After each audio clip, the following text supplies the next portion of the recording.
السلام عليكم كسو دواده بودكاستيgan man kabciye iyo qaybtiisa YouTube-ka waa aan mar walba kusoo gudbino waxyaalaha muhiimka waa qofka sida maankiisa uu kubcin lahaa iyo shakhsiyadiisa uu horumarin lahaa taasoo aan markasta haddana kusoo casuno sida deeriga ah aan maalin walba dhageysano dad kala duwan runtii oo haldoorada bulshada kamid ah si ay noola wadaagaan safaradooda iyo isbedelaadkooda nololeed maanta marka waxa iigu jira khadka ustaad Geele Bashiir oo ah runtii aad wada garanaysaan badankiina oo YouTuber ah oo self made entrepreneurship sidoo kalena maxay yahay brandiga leh maxay yahay graphic design maxay yahay oo dhanka maxay yahay website-ka waxyaalaha macluumaadka iyo sida website-da loo sameeyo designs-ka sidoo kale academic ayuu iyadana leeyahay oo uu ku baro dadka sida ay u sameyn lahaayeen iyaguna maxay yahay isbedelaadka dhaqaale iyo waxyaalaha lamid ah iyo sida internetka uga faa'iideysan lahaayeen marka Geele ku soo dhaw barnaamijkeena maan kobciye farxad weyn baan ii tahay inaad caawa martii tahay وعليكم السلام ورحمة الله وبركاته. بانكو سلام يا مركو هراء سير شاكر أستاذي بانكو سلام يا سيدو قروح ضد عاو وحوي نوع سنتي بودكاستيga بانك علنيا مركو لبعنا وحاسب في عن حب له سلام يا بجسياش يسيدو كلا داودياش يوتيوب كا داوني يمكن بان سلام يا دمانتين وما سنتين aad baad u mahadsan tahay aniguna sidoo kale dhamaantiin aad ayuu salaamaya daawadayaasha yes Bashir waxa weeyaan dabcan waxa lagu yaqaanaa qof in badan runtii xagga internetka maxay shaqo badan ka haya oo entrepreneurship ahaan xitaa dad badan ku caawiya si dhaqaale u sameyn lahayn runtii yani safarkaagan inaad noqoto entrepreneurship xagu ka soo bilaabay runaantii waxa weeye barigii u horeysay ba waxaan iska jeclaa anigu ganacsiyadan dhanka entrepreneurka inaan waxa weeye aan sameeyo business aniga gaara iyo hal abuur waxaan xasuustaa 2015 baa horta waxa uu aaday dalka Malaysia waxbarasho dhalinyar baa waxay soo saareen visa waxbarasho oo markaas deganaa dalka Malaysia lacag fiican bay barigaas iga qaadeen oo aan sidii karo $1,000 bay ku dhawaadeen in akhbaraadka jaamacadda iyo visa markaas ay soo saaraan marka meesha tagay waxa arkay runtii waxa weeye faa'iido dhankan laga heli karo viisooyinka iyo waxbarashada anoo waxbarashada wali bilaabin ba isla markii waxaan aasaasay travel agency online oo kaliya existing followerka aan lahaa Instagram iyo Facebook inaan dadka waxay siiyay inaan waxa weeye aan sameeyo waxa weeye ganacsi noocaas marka waxaan is dhigi karaa beri horeba nin waan jeclaa inaan mar waxa weeye mar in activity anoo wax baranay xitaa inaan ku daro sar xasal waxa dhahaan iyo waxa weeye ganacsi online laakiin 2019 ba waxa soo guuray dalkan Belgium Europe halkaas baan maalin baa waxaan ka qayb galay shir conference oo dhalinyar meel ku qabtaan hadana shirkaas waxa ku saabsan financial freedom qaabka loo helo markaan business online ka kuma baraarugsaneen si xooga laakiin ganacsiyada hore ku sheegay travel agency wax iska loo kala hayeen waa sameyn jiray laakiin siyaalahan kale hadda aan ugu baraarugsanay siyaalaha u furto kala podcast-ga maalin walba dhalinyaro badan oo ganacsi online sameeya ugu cusubto kala ugu baraarugsaneen shirka marka su'aal shirkaas oo yar panel saxan weydiiyay baaruntii waxa weeye aniga aad ii bedeshay safarkaygiina hal abuurnimada iyo entrepreneurka halkaas ka biloobmay su'aasha waxa ahayd who makes money while sleep yaa asagoo hurdo lacag sameeyo marka madaxayga aad bi wala weynaatay sidee qof hurdo lacag u sameeyo basically waxaan naqaanaa qof inuu soo xikalaho soo shaqeeyo ama xafiis ka shaqeeyo ama xamaal ka shaqeeyo inuu mataqaanaa actively physically inuu meesha ka yahay waxa way presence soo shaqeeyo laakiin exactly tan marka ustaad way ka duwaneed oo ah adoo hurdo sidee lacag u sameyn karaa marka halkaas uu ka biloomay safarkaygii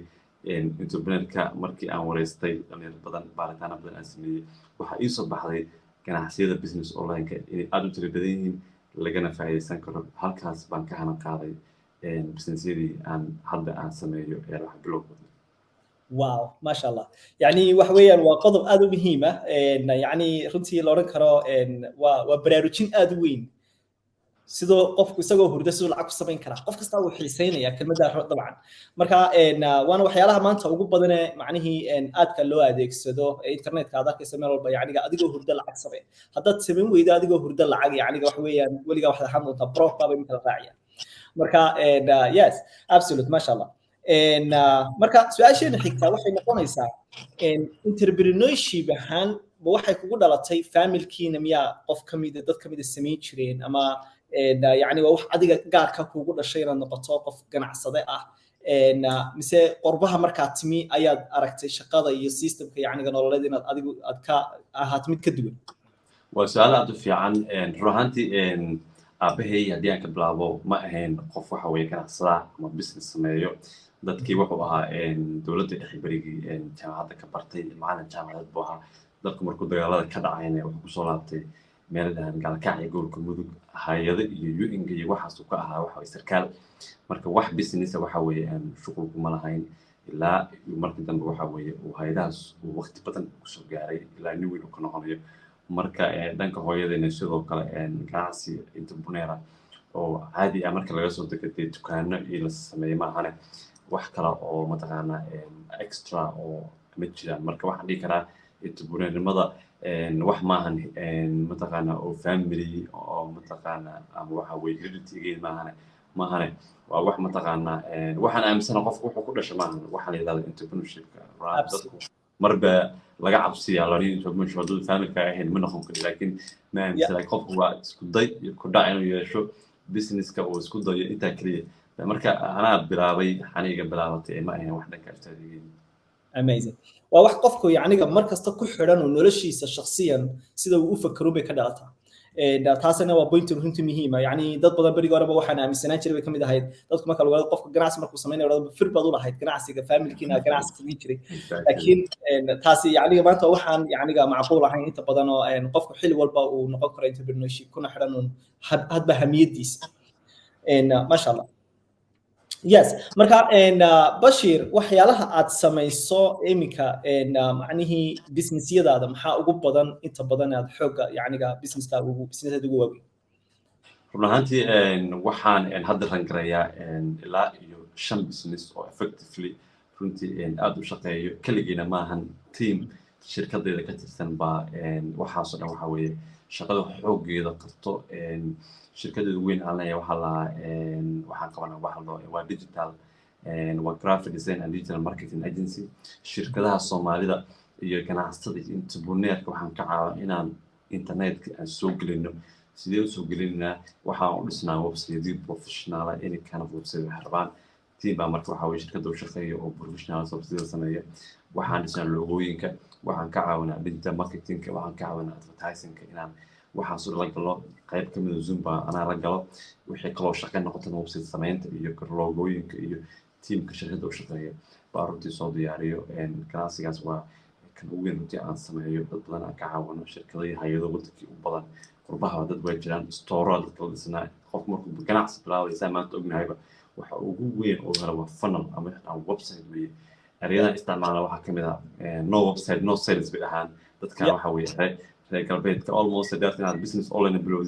you have to get your website si mataqaana aad store online u sameysid kaas waa kaas waxaan kaloo leeyahay ustaadi academy oo in ka badan kun arday ka baxday academyada waa online school weeye halkaas xirfadaha iyo skillska dhalinyarada aan ku barnaa hustle site-ka halkaas waxa way koorsooyin duuban oo meesha ku jiro dadkana ay xilli walba ka faa'iideysan karaan maadaama haddii aad tahay in qofku uu isku xaadiro maanta maadaama teknolojiyada iska fududaatay ee xoog u socoto in qofku uu gurigiisa joogo jidka computerkiisa markuu shaqada ka yimaado inuu skills u baahan yahay af Soomaali ku daalacdo halkaasna waa soo gudbinaa sidoo kale waxaa sameeyaa business taxadar waa blogging website-ka gadabta.com waxaan sameynaa blogging-ka article qornaa kaliya dadka video iyo muuqaalo sameynaa xogtii ayadoo qoraal ah baa la share gareynaa oo daily baan soo gelinaa article ka hadlaya mataqaanaa dhaqaalaha ganacsiyada online businesska sida looga faa'iideysan karo anagoo dhan kasta runtii ka eegno sidoo kalena meesha ugu caansan aan ku jirnay waa YouTube channelka halkaasna waxaan kusoo kordhiyaa videos in ka badan 120,000 baa ku xiran channelka dhalinyaro badan aan community badan halkaas ku saaxiibnay affiliate-na waa sameeyaa ustaadi marka 5 business baan hadda rangarayaa wow wax weeyaan waa mowduucyada qaybihii ugu muhiimsanaa wixii dhan baa adiga sameeyay macnaheedu wax weeyaan wax ka maqan ma jiraan waxa keenaysa ustaadi marka isla hadlayna dhalinyarada waxa weeye adoo kala ka mid ah iyo kuwa kale ganacsiyada online hadda ku jira marka isla hadlayna si gaar ah WhatsApp waxa mar walba isweydiinaa niyo hooyo toqof ka dhigo marka aragtid fursadaha ka banaan online business gaar ahaan community Soomaalida waxa niyo toban qof ka dhigo meel kasta runtii waxa taalo fursad laga faa'iideysan karo marka intii la gaari karo waa in mataqaan la gaaro marka waa waxa hadda videogan oo kale aan u sameynay inaan business aan la shargeynano dhalinyarada aan dhihi kara nimanyahow halkaasi halaga warhayo iyo gabdhow faa'iidooyin baa ku jira xaqiiq weeyaan yani wax weeyaan maanta marka laga hadlayo bulshadeena ama community ahaan maanta waxaan oran karnaa yacniga dadka kale ama dadyawa kale ama u kale maanta joognaba ka soo qaad ama qurbahan oo kale yacniga waa meel walba waxaa jooga dad maanta millions entrepreneurship ay leeyihiin oo dhan walba maanta internetkii business waxaa soo fursadi kama banaana oo intaas oo meelood bay yacniga dadku way wada samaynayaan laakiin innaga ahaan waxaad moodaa chanceskaasi inuu aad u yar yahay dhanka blue oceans absolute marka taas waxa weeyaan yacniga geela bashiiro badan baa loo baahan yahay runtii oo xagga yacniga dadka aad awood badan u saaray laakiin bulshadeenu waa chance weyn oo runtii la oran karo maanta way u baahan yihiin inay ga faa'iideystaan waxa marka aan iminka tusaale ahaan gudagelaynaa sidee businesska looga faa'iideysan karaa maanta run ahaantii waxaan dhihi karaa anigu horta qofka hadduu rabo inuu business ka faa'iideysan number one waa inaa businesska aad passion ku tahay wey waa inaa businesska aad jeceshahay wey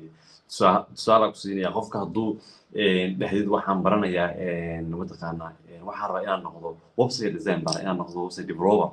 coding iyo waxa soo geliya java haddii aad jecleen marka coding iyo java iyo waxaas inaad shaqo badan aad ka qabato internetka ama computer amaanta aad dul fadhidid haddii aad waxaan bilaabayaa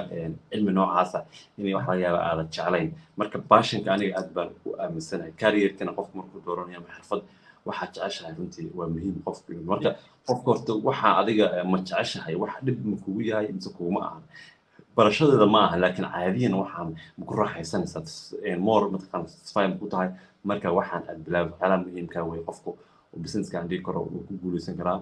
tan laba midda ugu horeysa marka waxaa weeye qofka kow inuu skillkii horta u raadiyo daarti inaa wixii aad baratid aad ku shaqaysatid aad ka faa'iidaysid kow waa in adiga baratid midda kale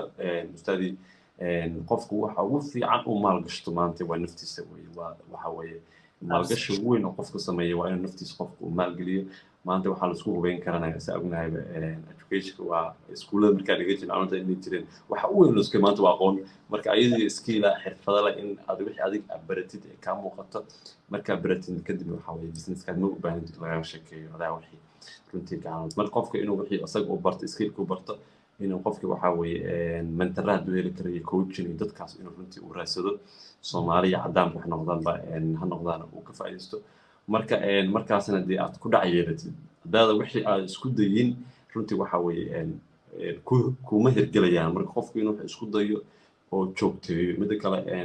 consistency waxa dhahaan mataqaanaa ama joogteyntu runtii aad muhiim u tahay iyo commitmentiga waayo cilad baan soo baxday dhalinyarada weliba soomaalida aan ku caawiyo arday badan aan soo saarnay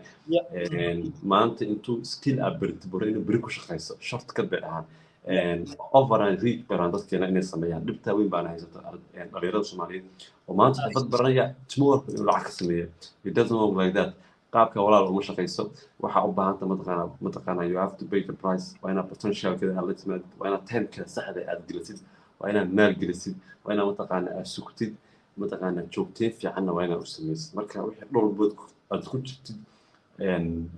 xarageeda waad qabanaysaa markaas waxaa ku noqonaysaa mataqaanaa professional markaas laga inay faa'iido hubiso marka saddexda qodob baa dhihi karaa qofka hadduu marka hore bilaabo business kasta wuu hirgeli karaa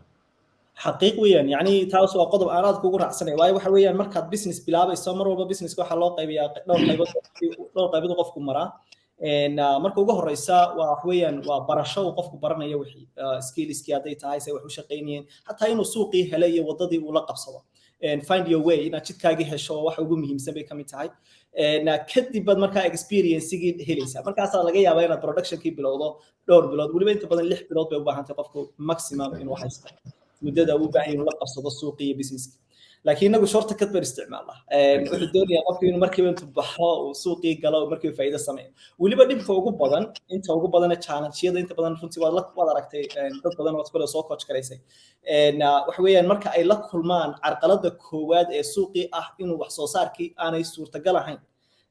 ama uu yara adkaado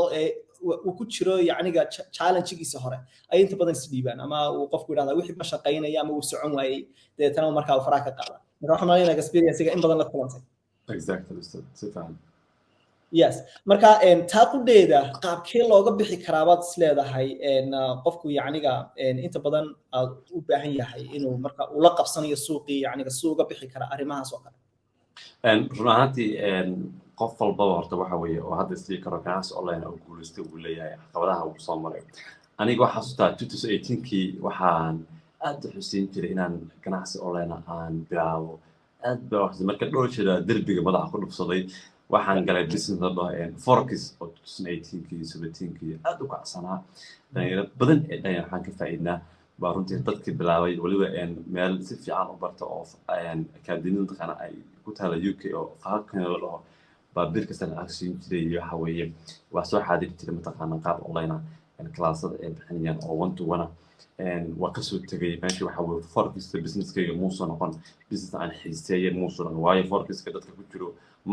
ma dhaliili laakiin oo business mar walba u baahan inaad joogtid weeye active ahaatid weeye aniga runtii ma jecel business aan maanta dhan aan dul taaganahay aniga businessada aan hadda aan sameeyo almost waa passive income weeye wax maahan markaasi aan marka suuqan waa suuq u baahan subax in analyze aad samaysid aad gashid aad ku dhex jirtid mataqaana ay take profit ka iyo waxa aad samaysid suuqa ka baxday hadduu dhanka kale kula aado inaad mar kale islaajid aad bedesho hadduu qaldamo marketyada waa aranay mostel waxay leeyihiin 3 market bay leeyihiin oo mataqaana New York mataqaana market iyo London market iyo mid kale waxa ku yaala Australia dhankaas marka wax business noocaas marka anigu runtii ma jeclaysan shakhsi laakiin business faa'iido leh dhalinyaro badan hadda ka faa'iideystaan video hadda ma laga inay ka faa'iideysan ka shaqeystaan laakiin anigu ma jeclaysan marka waa ka soo baxay meel kale baan galay meel la affiliate baan galay qofku marba business baa wixiisa waxba patientkiisa marka adiga patient uu noqon beeshankii marmida kale dhalinyarada Soomaalida waa aragnay meeshii faa'iido lagu sheegay madaxa la galaysaa chief of staff loo bixiyay marka waxa siinay why not maxaa uga faa'iideysaneen businesska dadkii dhan ay galeen Soomaalida dhan ay ku yaaceen marka anigu businesskayga mu ahan passionkaygana mu ahan waxa say no this not me waa ka soo baxay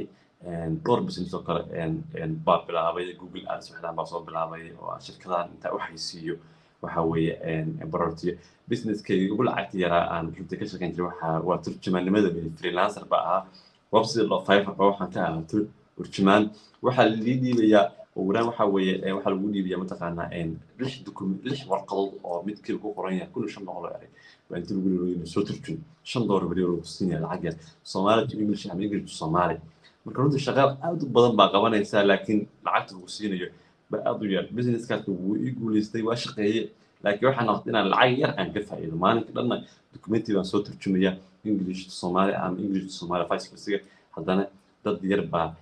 lacag yar baa lagu bixi kareenaya oo runtii faa'iidada reer markaas kama helay waliba wadamada Yurub markii la joogo waa dareen ka dhayo saacadaha la xisaabsiin oo baasha waqti hadii lacag yar lagu siiyo way ku dhibeysaa businessda marka dadka Bangladesh Hindida iyo Pakistanida aad u sii waayay ayaga wadankooda mataqaana hourska waxa weeye saacadaha lagu dhufto waa iskiiga marka $5 ka badan tahay kala maalinkii laakiin wada badan marka waxaan ka waday waa ka soo baxay businessda hadda aan ku jiro baa soo bilaabay oo affiliate ku kamid yahay blogging ku kamid yahay YouTube channel ku kamid yahay xitaa oo travel agency baa la yahay oo qaab waxaan u sameynaa undercover wadanka xafiisna ugu furan yahay oo fiisooyin dhalinyarada ka caawina waxbarashada maadaama qurbaha lafteeda wax ku soo bartay Malaysia ama qabadaha garanaya waani marka hore aan xusay kii u horeeyay soo bilaabay ilaa hadda waa wadnaa businessan kalena marka waxaan ka wadaa dhalinyarada laga quusanin haddii business ku shaqeyn waayo 6 bilood 7 bilood aad ku jirto ama sanad aad ku jirto aslada niyo beeshan waxba kama soo wadide khasaare iyo faa'iido midna kanaysid waa inaad ka bedelataa waa inaad ka tagtaa online saxay weyn yahay Amazon FBA business baa la bilaabi karaa dropshipping baa bilaabi kartaa coach baa noqon kartaa macallin baa noqon kartaa koorsooyin baa iibin kartaa YouTube baa bilaabi kartaa podcast iyo door kale baad runtii bilaabi kartaa qaabo kala freelancer jiro loo shaqeyso aad ku shaqeysan kartid macalaha online ku badan yahay marka hal business ku shaqeyn waayo inaad businessyada kale aad ka niijirto ma dhahdiniyo you know what they all the same was same staff same scenario we add more mataqaana complain as in ismaan haddii mid ku shaqeyn waayo iskaga soo bax kan kala gal saasaan qabanaya absolutely waxa weeyaan sida imika gelay inoo sheegay mar walba dhowr meelood baa laga yaabaa inay ku shaqeyn waayaan dabcan laakiin ilaa aad marka dambe aad hesho wadadaadii saxda ahayd guushaadi weli waa weli oo weli waxa weeyaan waxaad inaad hesho the right yani the right way exactly hal mar aan ka dhacgalo waxa weeye mid kale ustaad dadka guuleystay waxa dhahan dadka guuleystay dadka mataqaana successful-ka dadka failure-ka hal meel bay ku gudbaneen baan dadka culumada mataqaana psychology bartay waxa dhahan qof kasta dadkoo dhan waa laga sameeyay marka qofka brushta bilaabo markuu 90% uu marinayo brushtigii uu u guuleysan rabo dadka failure-ka 90% way ka haraan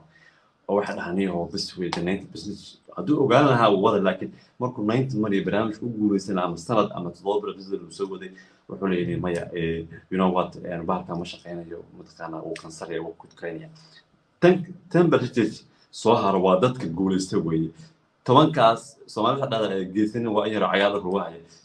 tanka haray waa dadka guuleysta tobankaas buu ku dhufanaya businesska uu qarxaya baas income qaar buu ku sameeyaa marka waxa weeye dhibtaasna runtii way jirtaa in aad wax ka quusatid mataqaana adoona mataqaana the right mataqaana potentialka aad siin the right time aad siin the right investment aad siinin inaad ka quusato runtii ma qabo wixii marka si fiican aad nafta dul dhigtid waqtiga saxda aad gelisid waxa aaminsanahay mataqaana in runtii ku shaqeyn ka dhaway marka dadka waxaan jeclahay inaad ku dhigo tobankaas guulaysi marba lagu dadaalo oo waxa weeye bil inta wadid inta wax qalad qaadaysid kana jirta ma ahane ina wixii nafta aad dul dhigtid plan sax iyo timeline sax iyo mataqaana goals saddexda u samaysid dadna waan qabaa inuu insha Allah businesska idin guuleysanayo yes waayo qodobaad ka dhawaajisaba wuxuu ahaa yacniga qofku inuu shakhsiyadiisa dhisaa oo yacni qaybta ugu muhiimsan ah haddii aad business maanta samaynayso maaha inaad la dul tagto oon xamaasad iyo xiise iyo wixii lamid ah laakiin waa inaad shakhsi ahaan diyaar u tahay inaad businesskan doonayso ama dan uu ku yahay gaar ah ta ugu xigta ugu muhiimsan runtii ah maxaa adiga ku gubaya ay tahay muhiimadda businesskan uga baahanta marka taasi ay xoog yeelato baad aduna macnihii aad samar ugu yeelan kartaa waayo mar badan baad hoos u dhacaysaa mar badan baad yacniga la kulmaysaa challenge aad u waaweyn dadka businesska sameynaya waa garanaya kale geelataa aad u fahansan yihiin yacni mar badan businesskaagii adigoo isla meel fiican buu ku maray doonaa uu maxay yahay kula soo degi karaa haddana waxaad u baahantahay dhulka ka soo kiciso marka inta badan oo meelaha ay dadku ka yaacaan marka hoos loo soo dhaadhaco wakaa soo dumay midda kale dadka guuleystaba mataqaanaa way soo feelgaroobeen qof guuleystay oo aan soo feelgaroomo dadku waxay arkaan guusha isma ahane qofka noloshiisa dad sii weydiisay dhowr jeer buu soo dhacay oo soo marka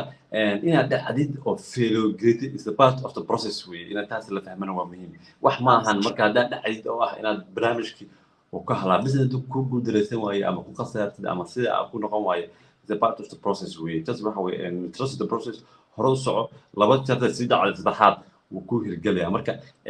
qof kasta successfulana uu soo guuldareystay wax meel buu madaxa ku soo dhuftay u shaqeyn weyday mid kale isku dayay marka albaabada aad gargaraacisid mid baa furmanayo finally taasaan noqon insha Allah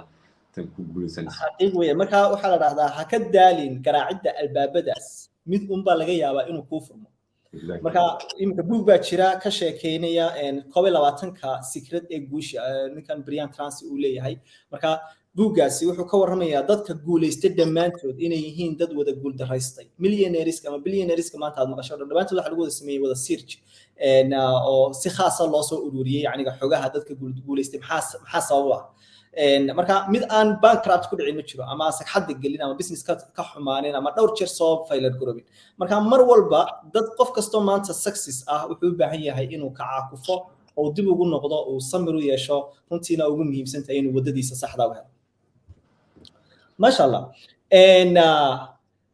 قال يعني waxa weeyaan runtii talooyin badan ayaad imika bixisay oo ku saabsan businessyada dadku u baahan yihiin sameeyaan marka businessyada imika sideeba ugu fudud oo qofku online ahaan oo kale ugu bilaabi karaa business marka hadaan qofka aqoonin internet-ki internet badan oo laga yaabo inay ku cusub yihiin ama weligood hore u sameeynin oo kale sideeba ugu fududahay inuu maxay yahay qofku ku helo internet yacni business oo kale runtii marka ugu horeysa rabo inuu qofka horta internet business bilaabo waa inuu horta basic the computerka waxyaalaha computerka maaha inuu professional ku noqdo waa inuu basic at least computer qaabka loo isticmaalo uu fahansan yahay qaybta waxa weeye basic runtii waxa dhici kara waa muhiim luqadda Englishka ayada waxaan qabaa at least inaan basic aad basic ka taqaan hadii aad fahanto هذا أقول وايد مستلزم واحد استمانته وإنجليزي موبايل إنجليزي وقوي مركا حرفة واحد كذي بيزي قف كلا يوم معنا إنه أنت قف إنترنت هاي سنة بوان أكس ترد ولي هاي إنه قف كمبيوتر وهي كلا أما موبايل بس كمبيوتر كم ما وحوي إن comfortable وياي إنه قف وحوي إن حرفة برانكرا سكيل كان مهم سكيل كان أتبع قدام بيا marmar waxaa dhahaa Malaysian joogay economic baa mataqaanaa backgroundkayga fogeeysa marmar waxaa dhahaa hadda waxaan ku shaqeeyo waa skillskii aan bartay markaan aan mataqaanaa careerkay kadib careerkaan soo barata kuma shaqeeyo skillo kale aan bartay iyo xirfado kale iyo course kale aan qaatay baa hadda businessyadeeda aan ka sameeya marka dabcan knowledge waa muhiim mataqaanaa inaad background education leedahay inaad jaamacad soo baxday ama mataqaanaa ma maagayo ma dhahayo waqti mataqaanaa investment mataqaanaa oo qaldan weeye laakiin xoogga waxaa saaran saaxiibayaal skillska xoogga saara inay xirfadaha aad barataan xoogga saara xirfadaha aad bay runtii waxa weeye muhiim yihiin naftaada inaad maalgeliso runtii waa muhiim in buug waxa weeye badanna aad akhriso waa muhiim dabcan ilaa lix business baan waxa weeye rabaa qaybta dambe insha Allah inaan la sheegayo aan step by step aan ka caawiyo qaybta saddex ما شاء الله ان معنيه waxa weeyaan imika tusaale ahaan oo kale mentor la'aan qofku inuu business bilaabo ama coach la'aan oo kale ama cid markaa ku hagtaa way ku adkaanaysaa inuu wadadii yacniga uu ku guulaysto imika dad badan baa laga yaabaa inay israadaan internet business oo tan uu meelo badan uu galo marka taasina waxa laga yaabaa in waqti badan ku qaadato laakiin wixii aad waqti badan qaadan lahayd waxa ku soo koobaya qofka aad toos markaad ugu xiranto cid mentorship oo runtii wadadii kugu sixi karta inaad yacniga shortcut hesho hadday tahay skillskii knowledgekii wixii dhan processkii ama strategy taasi waa wadooyinka aad ku guulaysan kartaan inaad businesskiina ku bilowdo exactly and hadda dee saadaaba tusaale ugu filan tusaale qof hadda inuu gym bilaabo kara ama mataqaanaa dietkiisa iyo meal plankiisa iyo packagekiisa iyo supplementiga iyo experience baad u leedahay wax badan baa birta kusoo jirtay marka inuu qofka uu mataqaanaa أصلا ما تقنا without mental إنه برافو يمكن mental هيستو أو diet كلاس أو وحين لاس أو قف كmental كل شيء يوقف ما تقنا وضعه أو long ما تقنا ويصوم أو صوك في أو قد حبنا نصوم وي يعني قف كمركو mental هيستو قاشين كده مريال إحنا just short كده بالو السنة واي ما تقنا أنت نذيفك بكلية yes this is the way just follow أنت مركا قف كيلو منتر هيرو ومهم منتر كهنا أو قف جار أتكو حرنتها أما يوتيوب حدارت هنا يوتيوب ما أنت وجامعات يوتيوب ما أنت متقنا واحد بدل بعض تلقى فائدة كلام أما يوتيوب أما كصبر أما قف جار يعني متقنا سجارة منتر أقول له واي منتر هذا وحوي رتي أدي من واي ودوين بدل وخدن بكال الحين كوكلو ما دام ما أنت وقتك واحد time is the new currency عن ما أنت وقتك ما أنت وقتك ولا عقد أصلا ما أنت أدونك الله يسا مرك وقتك ولا عقد إن هذه دور سنة أو مير لا تمرتي ين ماشي شورت كبر بالسجن قادرين كده فائدة مرة بالكرت مرك ما أنت كتام كسب كريا حقيقيا يعني وقت جاس أنت بدن وحلاقي على إن السنة كقادم هيد كل جاس وقع كوفي لا هيد أنا already business كاي يكون شقية مال قرن يسوي مال وسعني بقى صوت ولا جا مرمان مركز وقعد بنحوشين إن يس مركا قال business yada marka aad u hayso imika dad badan kale uga dhawaashay inta business ay isleeyihiin yacni gaas leeyahay maanta waad u haysaa aad u baahan inaad share garayso insha Allah bal iyagana noo aad iyo aad wallahi oo dhalinyarada badan YouTube waxay ugu bartaan marba inaan aidiyooyinka iyo businessyada marka la shaqeeyo marka markasta aan galayo mataqaana Zoom ama mataqaana live at least dhowr baa soo diyaarsada sida waxa way waxay iga barteen bal at least mataqaana caadooyinka iga barteen aan marba waxa qayb kamid ah business marka ay faa'iido leeyahay aan la shaqeeyo ilaa lix business baa isla leeyahay marka insha Allah qof garay si tartiiban aan inaan u sameeyo qaabka qofku uu bilaabi karo qaabku uu sameyn karo shuruudaha maxay ku fiican yihiin maxay ku xun yihiin insha Allah baalajinaya kan ugu horeeya aan raay waxa weeye waa selling digital products business ugu horeeya idea dhalinyarada daawanaysa ama maqlaysa aan rabo inaan u sheego waxa weeye waa inay iibiyaan waxyaalaha loo yaqaano digital products runtii aniga aad baa waxay businesskan aadna waan waxa weeye waan u aaminsanaa waayo waxa businesska waxa weeye ugu faa'iido badan weeye passive income laga sida income laba loo habiyaa marna waa active income marna waa passive income active income waa kan normalka inaan si shaqo kala hadii si physically mataqaana presence shaqada soo qabatid ama xafiis aad ama wixii soo qabatid ama mataqaana qaabka loo qabato waa active waa sida boqolkiiba shaqada ku sameeyaa mid kale jira marka loo passive income waa kan qofkii sameeya waxa weeye noloshiisa wax badan واسكب درسوا وحوي كل راح السنة واي كان أكتف كذا سمينا حتى باسف كوا سمينا كذا فايدة كلهم باسف ما وحوي إن الجناح سيستمي ستكوش قينا يبودت involvement أظن متقنيش تشوفين وحراء وحمرقلتي سؤال قال كورس واسميس كورس بالضبطي بالباقود ضبطي the next 4 years courses waa laga iibsanaya lacag bay samaynaysaa lacagta marka waxa loo yaqaanaa passive income course hamar adubtay hal mar baad waxa weeye lacagtii way shaqeynaysaa taasaa laha marka passive inay la fahanteen maamulanaya marka selling digital products waa business muhiim ah maxaa laga baahan yahay website baa samaynaysaa website markaas samaynaysaa waxa iibinaysaa digital products waxaa keenay marka koorsooyinka hadda ah soo kale baa kamid ah waxa weeye hadda waxa weeye shaakir baa tusaale nagu filan macallin weeye dhaga waxa weeye gymka iyo herbalka iyo supplementiga kale business ka hadda uu sameeyo monster waxa business aad u fiican weeye kaasoo kale baa samayn karaa ama wixii waa duubisa oo meel baa soo gelinaysaa dadka halkaas ka daalacanayaa koorsooyin baa samayn karaa accounting baa taqaanaa sida wadi vlogger baa taqaanaa sida logooyinka digital marketing graphic design google ads dropshipping waxa taqaanaa amazon spa da waxa taqaanaa google ads you name it hatta luqadaha taqaanaa quraanka kariimka xataa waa ku samayn karaa sidoo kale dugsi quraan baa qurbaha looga baahan yahay dadka ilmihiisa dadka haystaan quraan inay barta rabaan ilmihii iyo intaan dugsi sidii waddanka lama heli karo ama dugsi daafur lama geyn karo waayo 5 days in school buu aadaya dadka cadaanka uu taqaanaa iskuulkooda buu faro garanaya marka waqti uma heliyo quraanka inuu barto marka iskuul online baad furaysaa course online baad duubisa halkaas baad ka soo gelaysaa marka waxaa kamid ah digital project waxaa kamid ah mataqaanaa ina ABC e-bookska buugaagta mataqaanaa e-books loo yaqaano PDF yihiin hadii aad soo turjumi kara soo turjumtay iyo hadii siyaalo kale aad u iibin kara waa iyadana passive income badan bay kuu samayn kartaa surface-ya kamid inaad bixisid markaasi qaab online aad u bixisid marka digital project waxaa kamid waxaa ugu muhiimsan inaad website leedahay inaad mataqaanaa product ama service adiga marka hore aad samaysid dan aad soo gelisid dana bangiyadaada iyo mataqaanaa payment galwayga aad iska hagaajiso website ku xirtay dana internetka tiktok instagram facebook you know what mataqaanaa this product baa hayaa this service baa hayaa waxa way dadka ka iibs faa'iido ku samayn karaa kaas waa business best advice mashallah and business kan labaad wuxuu noqonayaa selling physical products waa kan e-commerce suuqa buu xog u quseeyaa inaad iibisid physical product caadiga maxaa samaynaysaa sidoo kale website baa samaysanaysaa e-commerce ahaan u dhisan waxaa iibinaysaa mataqaanaa productyada waxaa iibin kadhaa waxaa weeye in hadda fanaanada aqoon mataqaanaa nagu dhigo kale baad ku iibin kadhaa waxaa ku iibin kadhaa earphone-nada waxaa ku iibin kadhaa mataqaanaa mobile case marka suuq waxaa jira aad looga adeegto oo dhahan Alibaba kasoo adeegaysaa haddaad xataa gabarta oo kale screen productiga iyo make upka iyo waxaad baa kasoo iibinaysaa haddaad mataqaanaa gym leedoo kale proteinada iyo baad kasoo adeeganaysaa haddii mataqaanaa waxyaalaha electroniga review ku bixin kadho kale waxyaalaha electroniga ayuu raqiisa laga yaraa marka Alibaba waxaan ugu tilmaamayaa Alibaba waa wholesaler uu yahay dhahan jumla wax looga gataa marka waxaa laga yaabaa item kun item inuu lacag kaa siiyaan marka lagu keenay marka alaabtii website ka soo gelinaysa description-kii faa'iidana waa saaranaysaa dadkana way ka iibsanayaan haddii aad business-ka waddankii aad ugu fiican yahay waddankii baa alaabta usoo dhoofsanaysaa China alaabta kasoo adeeganaysaa dadkii faa'iida saaranaysaa 10% 15% marba waxay asleedahay waa ka faa'iida marka e-commerce website wuxuu quseeyaa waa business runtii asna waxa weeye waddanka aad looga baahan yahay runtii lagana faasiyo xaafadaadan baa ku dhex iibinaysa almost waxaan ku sheegayo inaa mataqaan dukaan furtid iyo location sidii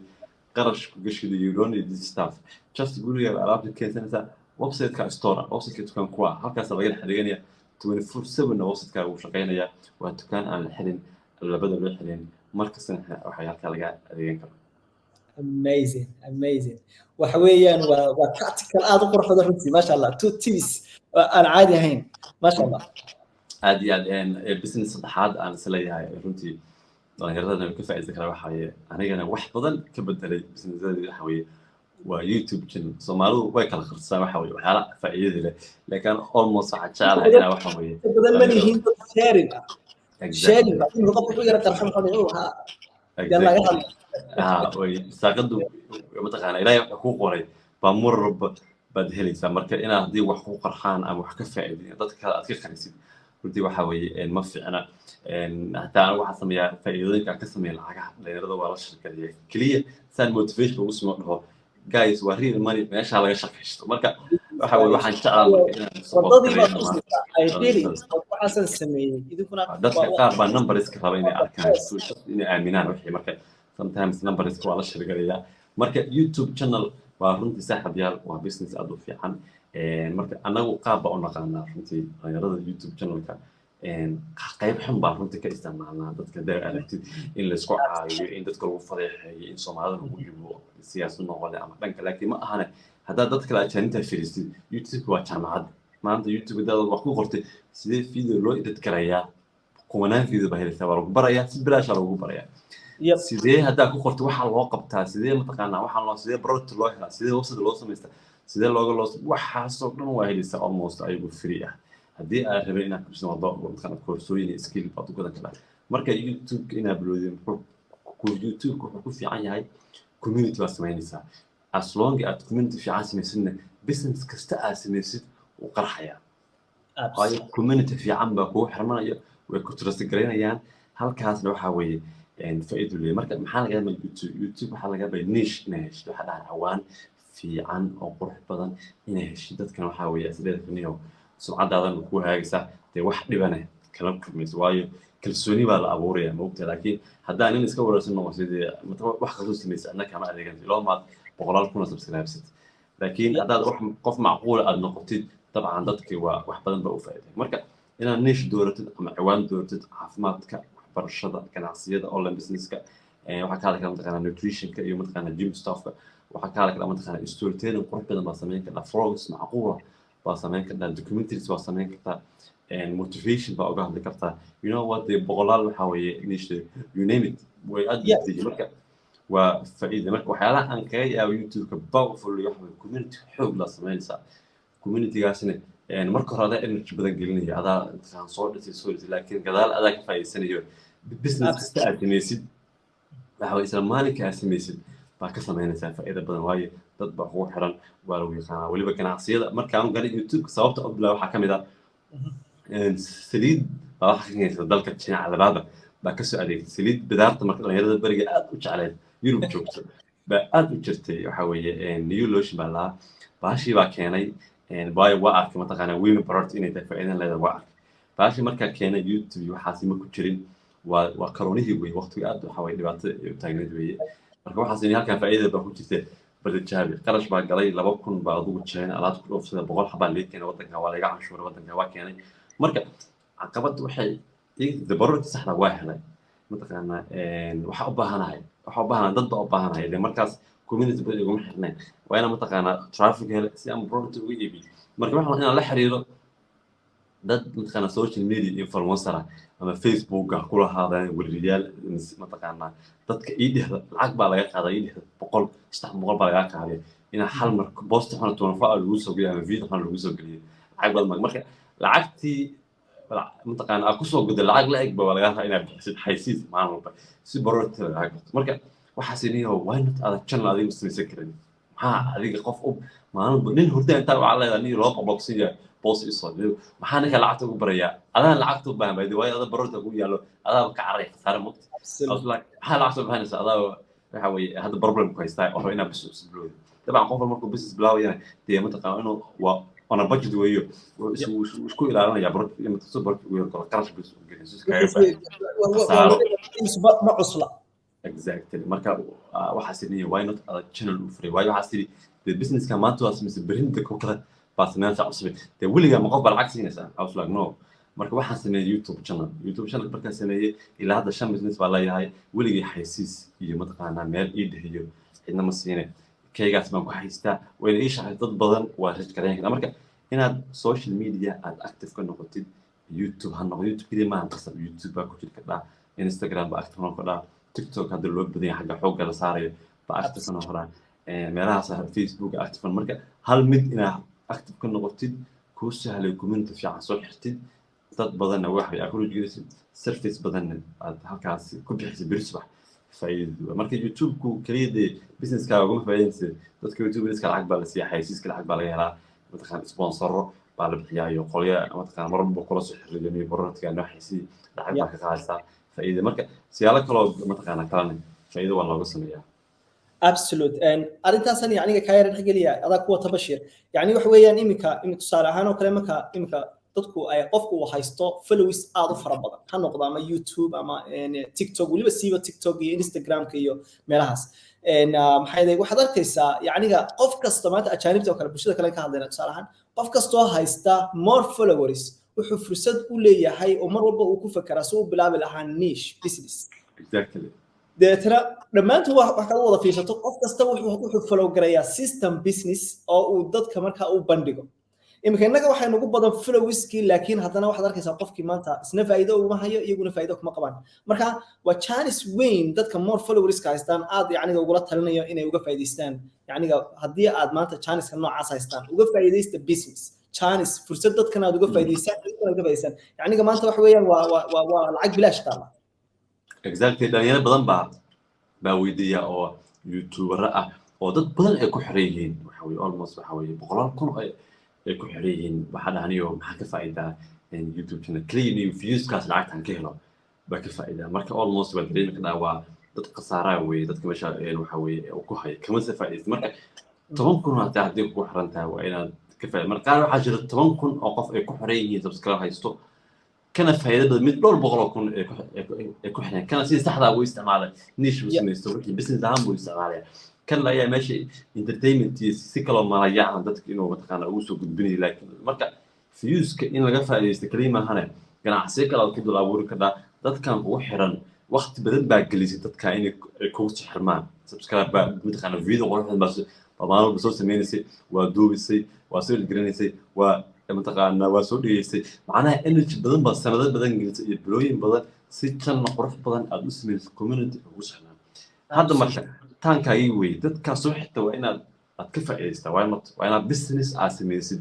waa inaad mataqaana dadkan inta badan waa inaad ku fiirisid waa inaad dadkan mataqaana kugu xiran waayo waxay u baahan yihiin baa just wixii adiga u keen waxa meel kale laga doonayaan adiga ku xiran yihiin marka dadka kugu xiran dadka mataqaana ku xiran meelo badan baa laga hadlaa inaad daawanaya meelo badan active-ka ama TikTok ama Instagram marka dadka follower-ka ah kugu xiran runtii business ahaan baa uga faa'iidaysan karaa just borortiga isirkana u keen halkaasna ka faa'iidayso chance aad weyn runtii aad baan ugu boorinaa waayo yacniga waxyaalaha aan in badan la noolaa aan arkayay ama aan yacnihii mar walba inuguna badan aad buu jira dad followers badan baa jira haddana marka aad yacniga sometimes aniga oo kale markaan mararka qaar wada xiriiri jirnay oo kale waxaa laga yaabaa inuu warada horba adigu soo gasho waxa aad doonayso inuu aniga qofkii siiyo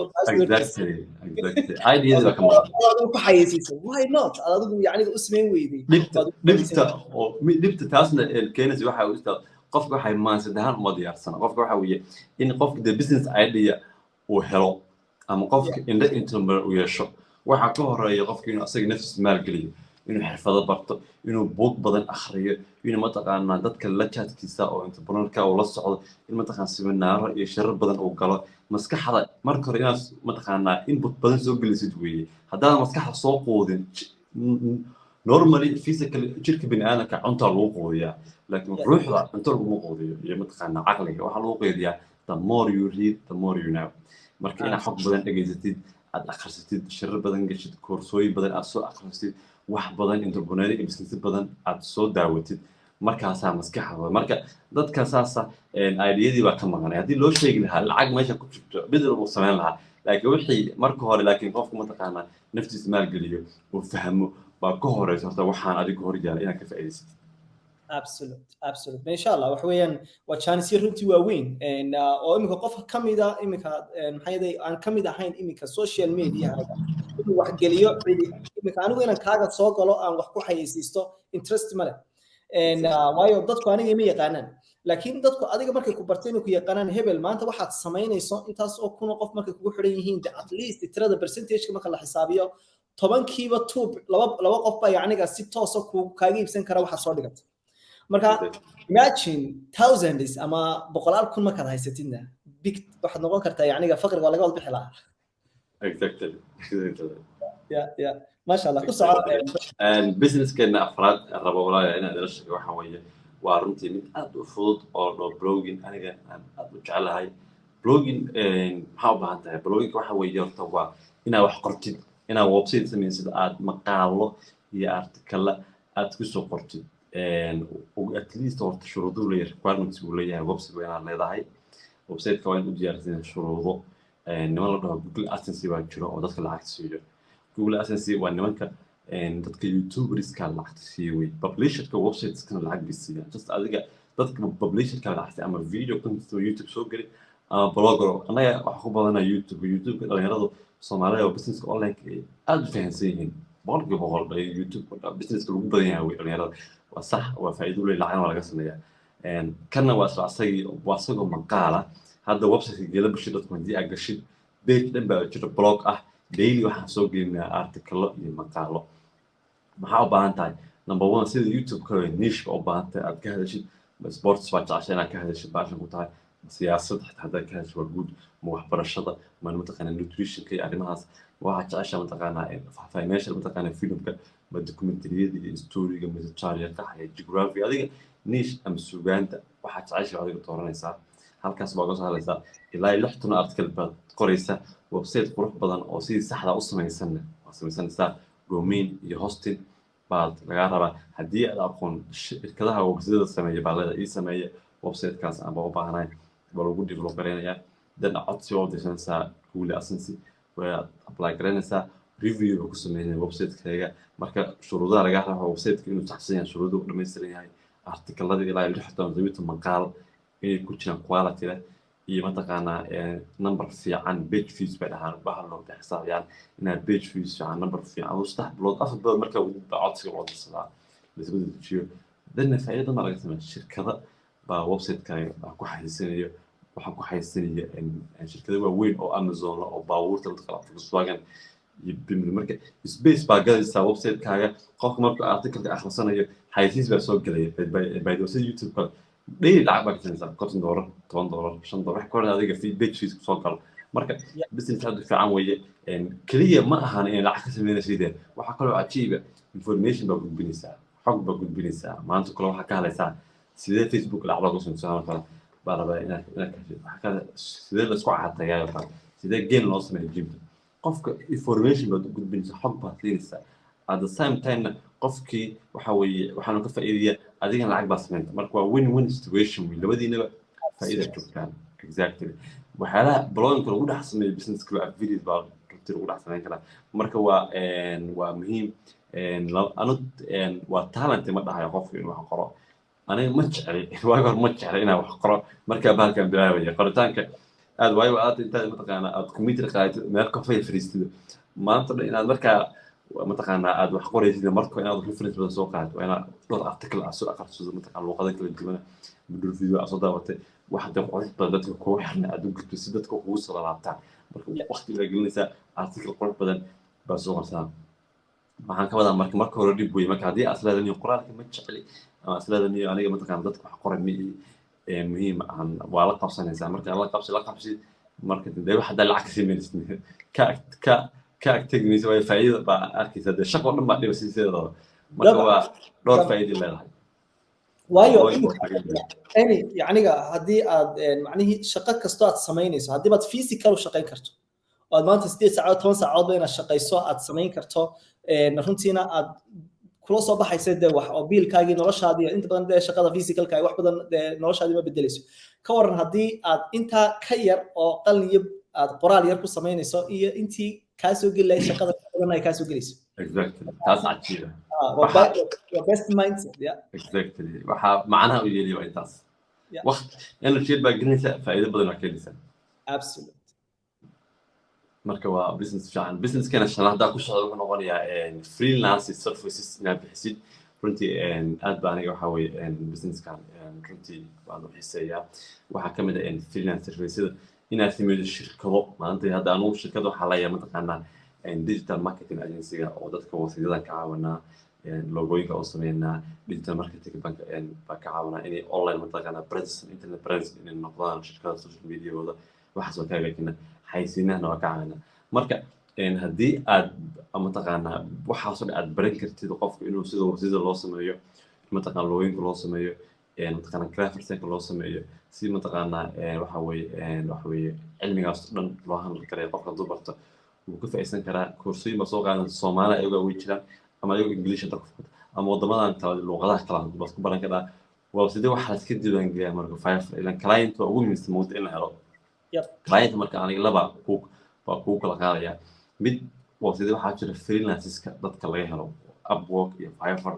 iyo Pure Per Hour iyo Fitness.com afarta website waa iska diiwaangelin karaa as a seller baa iska diiwaangelinaysaa service-ka iibinaysa marna waa pay marna waa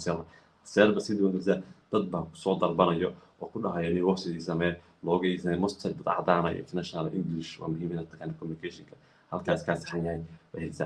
taa haddii taas way adagtahay marka in la helo client waayo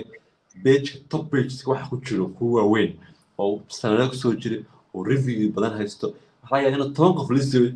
oo order adigana hal qof aadaysan xitaa wax kale ma qofka review marka ay xayis badan bixiyaan kor bay soo galeen marka inaas mataqaana more competitor way inaas soo gashin mataqaana ba arag taa hadda wax ka keenay weydii maanta way sahlan tahay Soomaalida marketkeeda ka badan ka international market global market way Soomaalida kaliya ba ka badan TikTok ba furanaysa Instagram ba furanaysa waxa leedahay you know what waxaan ka caawinaya loogeyn ku sameynaya graphic design demo marketing luqada xataa isku turjumiya video editing aqaana waa leedahay mataqaana thumbnailada YouTube-da ku sameeyo coverada kuba mataqaana pageska baan ku hayaa social media manager baan ku noqonayaa shirkadaha maanta week kasta waxa ku soo dhigay barortigaaga baa ku hagaajinaya ayadoo mataqaana qurux badan baa ku mataqaana baamulaya turjumaan baa noqonaya way badan yihiin mataqaana freelance lama soo koobi karo marka in aan barashad qaabkaas u shaqeeyana client badan runtii waa answer saan runtii aad u fiican adigina marka hore waxa baranaysaa wixii aad u shaqeynaysaa absolute ma sha Allah waxa weeyaan shan xul ah وانا وحويان وانتي ugu muhiimsanida يعني haday tahay internet iyo social media iyo maanta يعني ina business adigu gurigaaga adoo fadhiya shaqo ku sameyn karto intan waa inta guud aan midna ka muuti garanti waana inta ugu muhiimsan oran karo wixii dhan ba meel bay isugu soo urureen digital productiga selling physical yaniga ina toast product so e-commerce iyo YouTube ki haday tahay bloggerska freelancers ma sha Allah marka maxay yahay iminka tusaale ahaan oo kale qofku wuxuu baahay kaliya service inuu banaanka keeno only waxaan oo dhan waa service waxaad bixinaysaa waa service-kaaga ama ku bixi online ama ku bixi offline laakiin online wuxuu uga awood badan yahay maanta waxa laga yaabaa inaad millions thousands qof oo ka baxsan ama meel kula noolayn ama ka maxay yahay wadamo duwan inaad gaadho oo maanta business-kaaga uu maanta service-kaaga u shaqeeyo marka taas runtii aad u qurux badan oo social media-na kugu kaabay runtii oo awood badan ku siinaya waliba si bulshada kale ama dadku aad waxay u adeegsadaan aadiska iyo waxyaalaha yacniga ku sii qaado promote garay ama awood badan sii siiyay inay dad badan gaaraan laakiin inagu community-geena waxaan la karaa uma baahnin macnihii inaan aad isticmaalo waayo inta badan inaga communication-keenu aad isugu xidhan yihiin marka qof waliba yacniga wuxuu haysan karaa intaasoo followers sida ugu yar isagoo wax aan macno badan lahayn ba soo bandhigi ayuu waxa laga yaabaa in intaasoo followers haysto haddii uu baahdo in cid wax u gudbiso oo si yacniga uga faa'iideysto dad badan uu la sii xidhiidhana waa wax u fududeynaya inuu yacniga uu dad badan ku sii xidhmo kale dadka followers badan kala haysta inuu yacniga ama communication business ka dhex maro مثلا haddii aad haysato more social media followers ana business hayo the business guys inuu yahay mid adigana faa'iido kula dadka kale faa'iido why not aanu wada share garin weynay sidaan uga wada faa'iideysano business dadkina u wada gaarsiin marka waa chance aad u weyn oo anagu yacniga xagga communication ahaan kale inoo fududaana kara haddii aynu serious u noqono dadku ay helaan real mindset runtii fikir yani hab maskaxiyan furan oo wanaagsana in waxna la wada faa'iido dadkana loo faa'iido waa win-win situation sideenka runtii aad sheegaysay waa the best deal exactly absolute ma sha Allah maxay yahay waxaan ku soo gabagabaynaynaa ugu dambeyntii Bashir yani runtii xog aad u fara badan oo aad u qurux badan ayaad runtii gudbisay oo aan karo yaniga more motivation in la helo waxa ugu muhiimsan in la helo jidkii iyo wadadii yaniga motivation wuxuu ku noqon karaa maskaxdeena qof ahaan aad yara kacdo aad daratana dhagaha taagto tira maxaa sameeyaa laakiin maanta jidkii in lagu tilmaamo waxa ugu quruxda badan leh kamid tahay ama ugu wanaagsan runtii ay maanta Bashirna uu ina siiyay tibiskii ugu quruxda badnaa marka Bashir ugu dambeyntii maxaad ugu soo gabagabayn lahayd yacniga taladaadii ugu dambeysay macni maanta dadka runtii rajaynayeen iyaguna isbedelka abuuraan waxaan rabaa inaan insha Allah aan runtii ku soo gabagabeeyo dabcan sanadkii hadda waa dhamaaday taasi waxa weeye 2 bilood ba ka hadhay sanad cusub bilaabanay 2023 absolutely dadka markuu sanadka cusub bilaabanayna motivation badan baa lagu soo galay gymka ina aragtay ma garanayo January uu ka xamaasad badan yahay marka waayo January gymta meelaha istaagtay waaysa mid qof kasta soo galaysa in gym baa noqonaysa gal every image marka la gaarana waa dadka serious ka baad uu sanadka dhexdeed bisha la xasbu saaray business kasar waa saas markasta oo waxa weeye dhalinyarada sanadku bilaabanayo mataqaana potential xoog ula soo gelaya isla markiina intuu xawaaro jaro kusoo dhacaya dhulka marka mataqaana baasha layidhaha mataqaana joogteynta la isku dhaafay joogteynta consistencyga saxabiyaal aad bay muhiim u tahay inaad joogteysaan wax haddaad ganacsi bilowdid isbedelka naftaada inaad marka ka dhibaynaysid waa inaad aad joogteysid disciplineka waa muhiim markay wax bilowda si laabla kaca ama emotionalada qaab emotional aad u bilaabina adoo degan inaad mataqaana hadafkaaga iyo goolkaaga aad timela u samaysid goal iyo plan intaa u samaysid dhahdaniya 6 bilood baa qabsaday 8 bilood sanadkan baa isbedel sameynaya waxa buug badan baa baan akhrisanayaa asxaabtii aan lahaa iyo fadhi ku durirkii iyo mataqaana bad habit dhan haddii aad leedahay wax xun aad samayn jirto kale waqti asrani waxaana waqtiga dhumiyo mataqaana inaad iska daysid aad good habit aad samaysay computerkaaga iyo internetkaaga iyo shaqada iyo waxbarashada aad la saxibtid ani waxaan doonaa qof walba mataqaana inuu mataqaana ay wax ku jiraan marka waxa kugu jira wax kasta ha noqdaane inaad iska soo saartid aad ideyadaada iyo fikirkaaga iyo ganacsiga aad rabtay banaanka keentid dadkana aad la shirgadaysid halkaasna faa'iido aad marka waxa la isku dhaaftay waa joogteynta weeye haddii aad dhowr bilood iskaga degtay faa'iido laakiin salka mataqaana dhulka ku hay waqti badan geli adiga marka hore isku diyaari oo koorsooyin baro buug akhriso mataqaana maastiskaaga diyaari mataqaana wax badan inda aad hadda lahayn baa yeelanaysaa qof marka asoo input badan sameeyo damoora input badan sameysay waa damoora xataa mataqaana xasiloonida aad runtii aad hesho dhaadaniyo adduun kala gelaysa hadda waxaa aad mataqaana aad ku dhex jirto laga yaabaa in iska maalayaciyo adigana aad ogta laakiin waqtiga aad isku dhaafsin dabcan wax kastoo qofku waqti isku dhaafinaya raalli kama aha gudihiisa marka la fiiriyo laakiin maskaxda rabaa inuu mashquuliyo inuu maskaxda gaaduu rabaa laakiin finally wuu ogyahay waxaa inaysan the right mataqaana staff ahayn uusan ku qanacsanayn oo hadhowna uu ka shaqaynayo sanado badan kadib markuu arko in waqti badan marka inaad runtii laisku sheego aad miis fadhiistay aad aadamiyo kanaan sameynaya kana ma sameynayo insha allah saasaan dhalinyarada ku ogaa amazing wax weeyaan waa talo qurux badan يعني انت بدل dadku waxa u dhigtaa dib sida uu geela sheegay sanadka cusub baa sameynaya waxyaalo fara badan laakiin hadda ayaad sii bilaabi kartaa isbedel kasto aad doonayso haddaad doonayso maanta inaad jimicsi samaysiyo maxay yahay muscle gain haddaad doonayso lose weight haddaad doonayso inaad maxay yahay lifestyle-ka wax ka beddesho haddaad business cusub inaad bilowdo haddaad doonayso skills cusub inaad barato everything haddaad sii bilaabi kartaa oo ah new progressing ama yacniga momentum cusub inaad sii dhisto sanadku intuu dhamaanayana waxaa tahay qof dhisay isbedelka ka waran haddii iminka natiijada aad rajaynayso sanadka cusub inaad bilowdo aad iminka bilowday hadhowtaad haysataba sanadkii cusba waqtiga laga faa'iidaysto ha marka so amazing marka xilligaas waxa weeyaan waa xilli runtii aad u qurux badan xilli wax la bilaabi karo xilliga sanadka ugu dambeeya waliba waxaan qof walba kula talinayaa inuu hadda ka faa'iidaysto videogana oran kara masha Allah Bashiir talooyinka xilligan yacni inuu la wadaagay أنا كلام mindset هذي تاعي يعني قفكين ما تودي يرجروبين وسمين كلام ما شاء الله مركا عادوا ما صنتي جيلة إن ده جيلة بشير وحويا مقع جيلها كاسي يتبادل عانا أجل مقع أي صحراء يعني واحد الله أنا كأقول فايدة عبد الرحمن لكن الناس اللي أنا أدرس على أيضا وحوي أسمع مركا كذا بشير وأنا ناس تيلا إنه حالة ليا مركا وحوي سؤال واحد أدينا عن الناس اللي باري جيسك على أساس إيه بدي وحوي ده اسمه nickname waxaan ma jecelnahay waxa way Sir Shaakir oo meeshan waxa way wax ismay caawo waan aad ugu faraxsanahay inaan waxa way teamkaaga aan caawo waqti fiican la qaatay aan wax badan aan kala faa'iideysanay waxa way shaqada haysan runtii waa shaqo runtii aad u muhiim ah in podcastiga awal waa lagu yaraa in businesska podcastiga anigu waxa way aad ba waxa way aad ula socdaa business runtii waxa way aad u faa'iido badan weeye dadkiiba أنا مركب باور كواتي مركب ميلها مري إيرفون كي أدبان بودكاست أما بوجا كده يستو أما تغنى سير شاكر وكذا أما ذاتك أكشاني كذا مركب عن دقيست مركب بودكاست كي أنت هذا دقيسين سواء عن سنة هيبة وعدد وحوي بدل سنين لأن ما عليك سماشة الوقت سمينا أنت بنير كان وحكي قاطع وحكي فهمة وحوي ذنة هذه كان مركين إن شاء الله وحوي وتقول ستنتان absolute ما شاء الله أدود ما صنتي بشير إذا كان عاد بدي وضع السلام إلى دمانتين السلام عليكم. السلام.